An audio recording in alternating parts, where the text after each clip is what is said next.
تہجد کی نماز ادا کرتے وقت فجر کا وقت داخل ہو جانے کا حکم۔ السلام علیکم ناظرین، نماز تہجد کا وقت فجر کی نماز کا وقت داخل ہونے تک ہے۔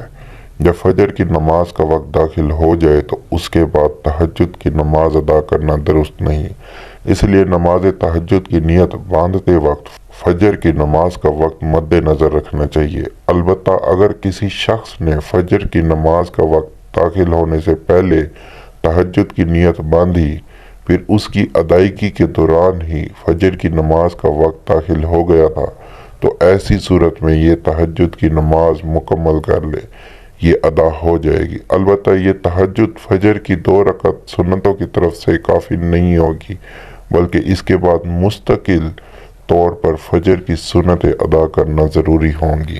اللہ تعالیٰ سے دعا ہے کہ آپ کو اور تمام مسلمانوں کو تمام مصیبتوں سے، پریشانیوں سے، تکلیفوں سے محفوظ فرمائے۔ آمین ثم آمین۔ جزاک اللہ۔